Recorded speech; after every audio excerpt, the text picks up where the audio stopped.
Golden sun upon the sea, golden sun is over me.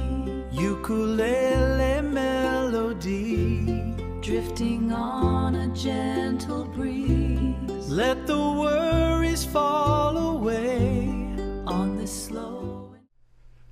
Hey guys, Uncle Sully back at you again. Me and Richie have got another video for you, don't we, sweetheart? Do you have something to talk about? He's very quiet today.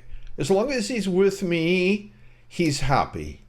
As long as he's either sitting in my hand or sitting on my shoulder, he'll literally sit there for hours and just sit there and watch whatever I'm doing.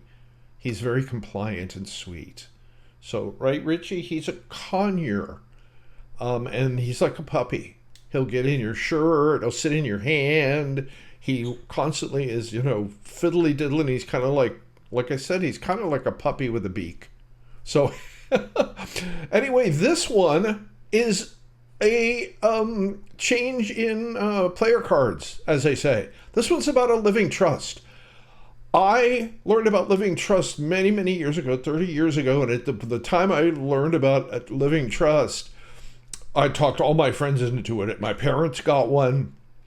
I talked to my couple friends that I know that at this point their relatives died and they were glad they got one.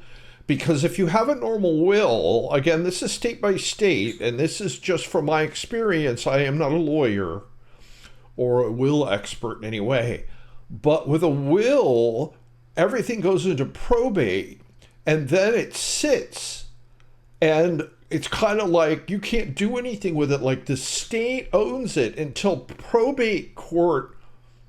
You go through probate court, and if somebody contests it, like a brother or a sister or somebody that you know, this can go to court and literally sit there forever, kind of floating, where nobody owns the house. Nobody owns the bank account.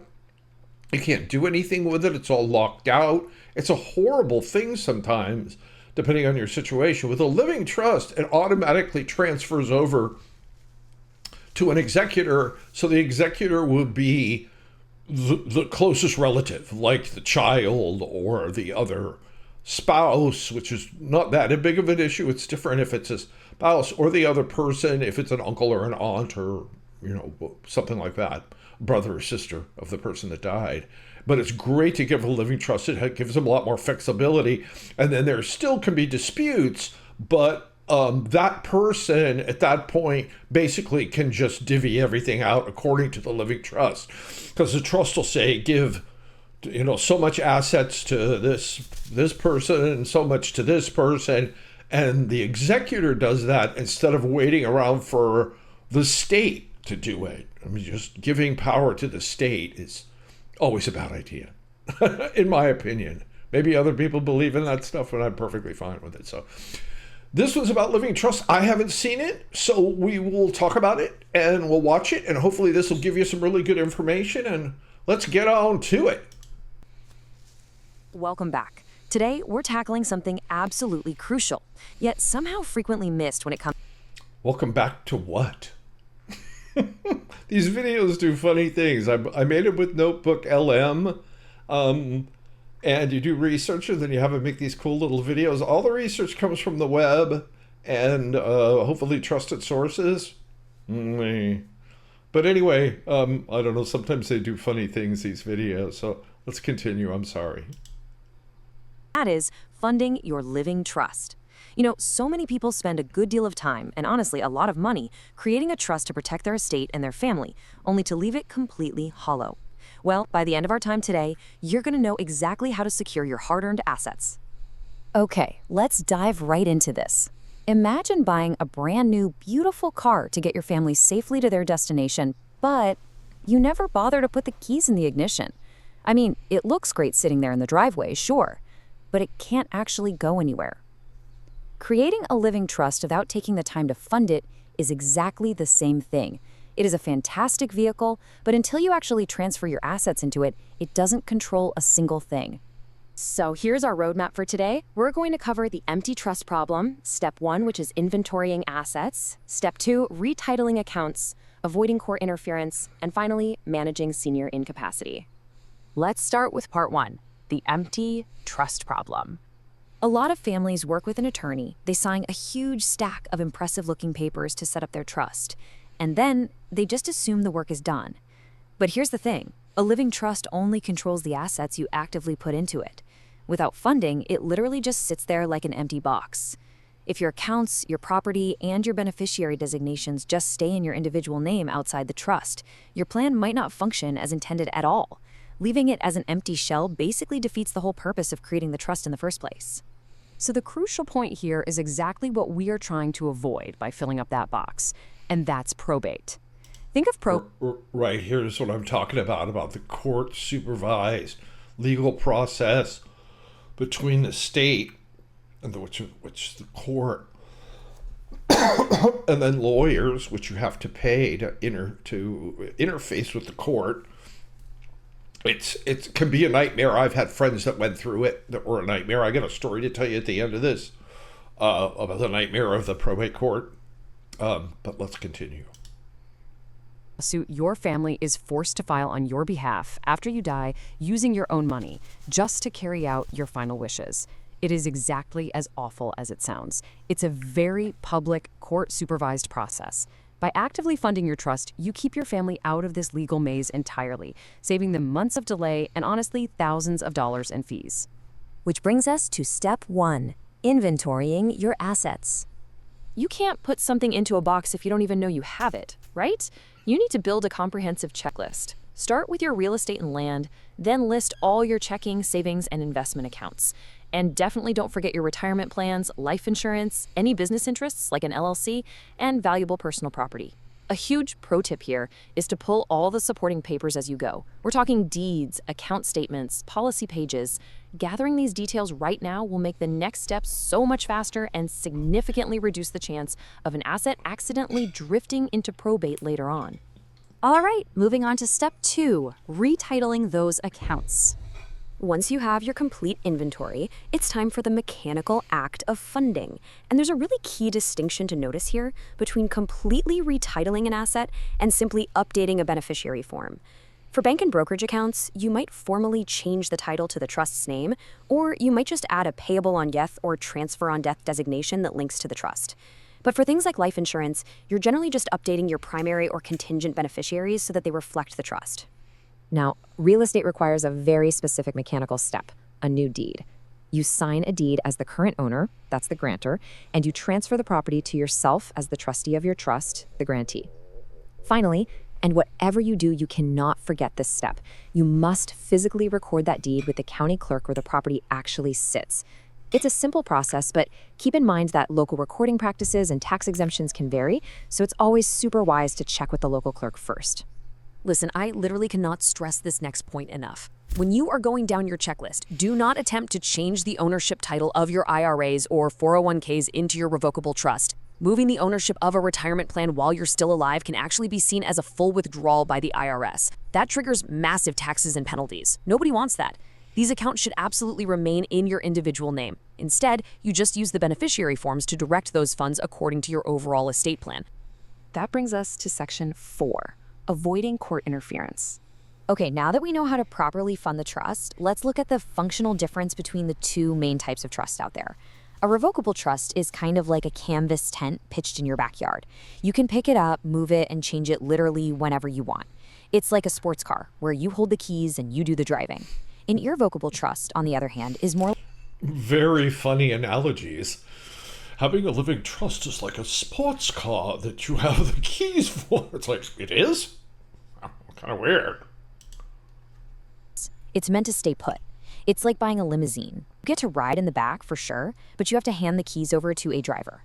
So the revocable trust, our sports car, is perfect for avoiding probate while letting you keep absolute everyday control of your assets.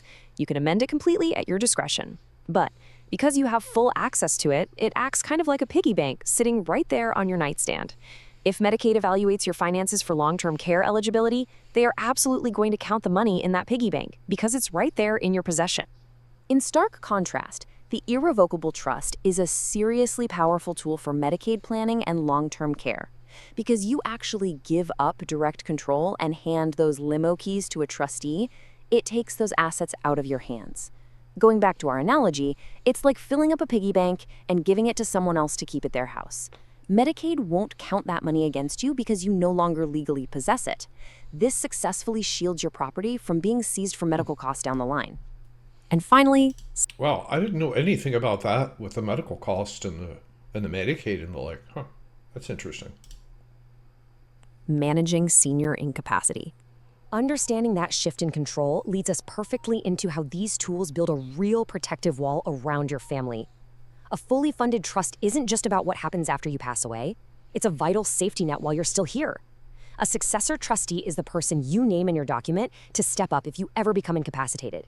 Because your assets are already safely funded inside the trust, this individual can instantly take over paying your bills and managing your investments, operating completely outside that slow, burdensome court conservatorship system.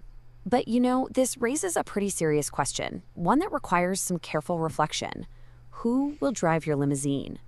Whether they're stepping in during your incapacity in a revocable trust or taking the wheel right away in an irrevocable Medicaid trust, you are handing over total legal control to this individual. You absolutely must choose this person based on their real-world abilities and financial judgment. Too often, people just blindly name their oldest adult child simply to avoid hurting feelings at Thanksgiving.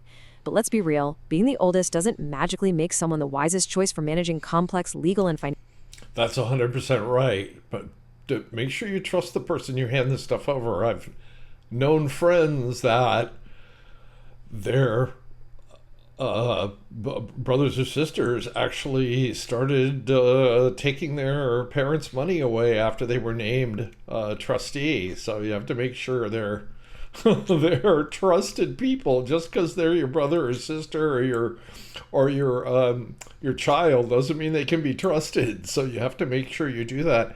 And another thing that I remember, again, and this is just my point of view that I remember, is make sure you go to the bank accounts that this person would need if you did get incapacitated or you were sick for a period of time and they needed to go cash your checks or go buy groceries or pay bills, to make sure that they're on your bank accounts and possibly like your car, so they could go take care of the car registration and things like that if necessary. Have their name as the trustee or co-owner or whatever you need to do depending on what we're talking about. That's always a good idea. So anyway, that's my 10 cents worth. I am not an expert. So let's continue. Need someone who will meticulously follow your trust instructions. Actually, in a lot of cases, a neutral professional trustee might be the best option to protect everyone involved. When you step back and look at the whole shebang, properly inventorying your assets, diligently retitling your accounts, and carefully selecting your successor trustee, it all adds up to something really profound. Taking the time to build a fully funded trust isn't just about saving a few bucks on probate fees. It is truly a lifetime gift to your loved ones. It's about leaving behind clarity, respect, and deep peace of mind during what will likely be their hardest moments. So, I want to leave you with a final thought to really chew on today. Go look at your own estate planning documents. Have you actually transferred your deeds and bank accounts? Is your trust an empty box, or is it fully funded and genuinely ready to protect your family's future? Don't wait until it's too late to put the keys in the ignition. Grab your checklist and start securing your legacy today. Yes, a living trust is just something you really should do. Don't leave it to the courts and a bunch of lawyers. I had a friend that I worked with, and this is something how I started learning about living trusts. There was a guy that worked, this is in the 80s, literally, and his wife's father passed away. And they had a lot of assets. They had land property in Europe and all over the place. So there was a lot of assets, a lot of money, and there was basically just the daughter. But they found out that she actually had a brother that left when she was like a single digit, that was quite a bit older, at least 10 years older than she was. And he went off and was an addict and disappeared.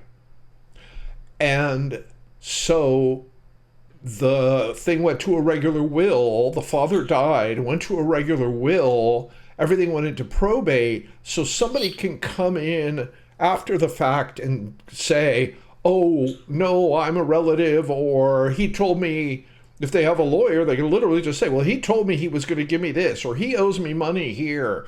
And the probate could go on for years, where the property sits in limbo, bank accounts sit in limbo. So this is what happens. So they find out that this brother suddenly pops up that they hadn't talked to in 20 years or whatever it was. Oh, yeah. Hey. And now he wants a piece of this. So it goes into the lawyers, goes to probate. The lawyers get tens of thousands of dollars. And finally it all gets settled. And a huge amount of the estate went to lawyers and garbage. And everything had to get sold off because they couldn't deal with the brother. The brother was like disputing everything. So they basically had to sell everything, all the properties, that the woman wanted to keep the properties and they could share. They could buy the other person out, or anyway, I don't want to get too confusing about how they did it.